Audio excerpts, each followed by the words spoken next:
Now, we've just established that gold, if gold goes up to 2,500 or even 5,000, those who hold it will be a fraction of the population. Now, as a side note, is it possible to have a bubble with such few percentage of people owning an asset? The answer is, of course, yes.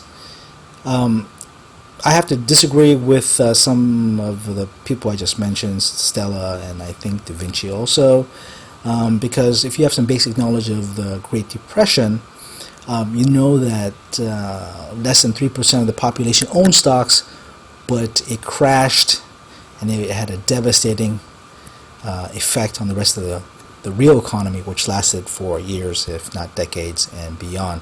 But we're not going to compare that, but I'm just saying one thing is few people own an asset class can cause a bubble. Back to the world where a fraction of the population own gold.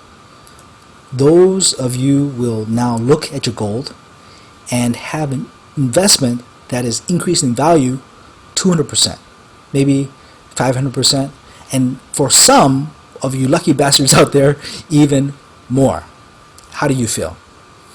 All the effort, all the time in studying, all your focus in gold, all the talking about it and researching it and watching all these guys on YouTube and attacking me on YouTube, and telling all your friends how you're, about gold.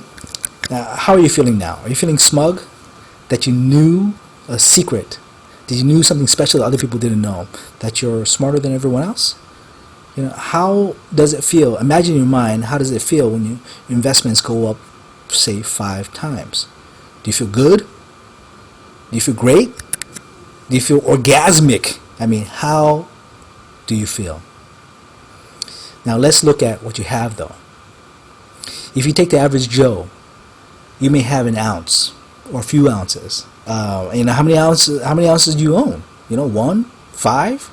I would say, based on what I've heard, what I've read, that the people who do own gold, I would say 1% of you own more than 10 ounces or more. Now, pull out your gold. Look at the few gold coins or few gold bars that you own. Okay? Now look at that. That's all you have. And I'm guesstimating 95% of you have less than 10 ounces. Less than 5 ounces. Now, you guys out there, do you think that's a lot? Let's hear some real talk now. Let's be serious. Do you think that's a lot? No BS, no showboating. In a world of hyperinflation, of economic chaos, those few gold coins, those few gold bars, is that substantial? Yes, I bet you're saying it's better than holding dollars, right? That's your comeback, right? If those two are the only choices that you have, you'd be right. But tell me if you disagree with what I'm saying. Is what you got substantial or not? It's probably not shit, right? Let me remind you, I've said that from the very beginning, for the average gold holder, for the average gold investor, this strategy is flawed. Now, I'm talking about 90% of you guys out there who are the physical gold holders out there. Okay, so even if you have 10 ounces now, that 10 ounces, if you bought it for 1,000, goes up 5 times, 50,000. 50,000 in worthless dollars. How long will that last you? Not long, right? Now, let's continue, but it's pretty much meaningless. This could be a meaningless argument unless you say that you have, 50 or 100 ounces or more. And if that's the case, you will have a host of other problems. Okay?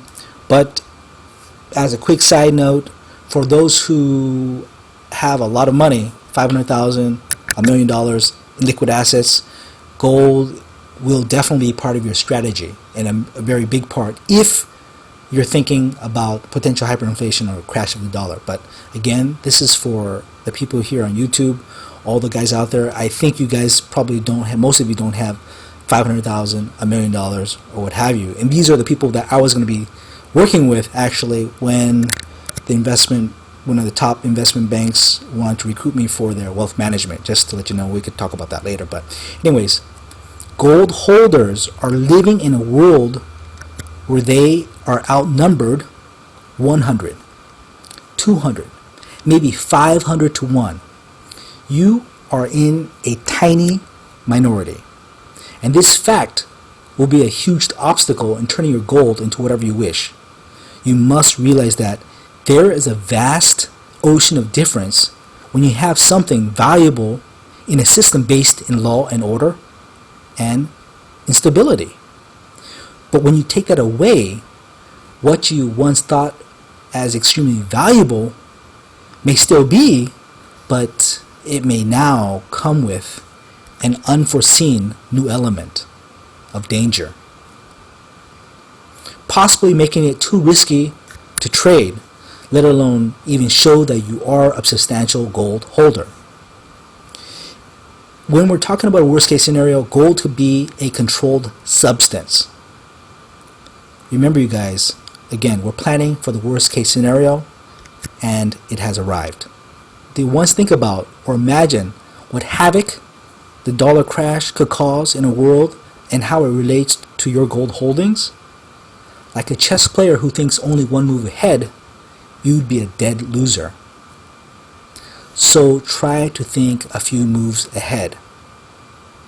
That is the end of part 1. I'm feeling a little bit under the weather. I can't continue. I have my notes here, but I'm going to take a little break. Please rate, please comment. I hope you like where this is going. There's a lot more. There's some twists and turns that you probably don't even think about.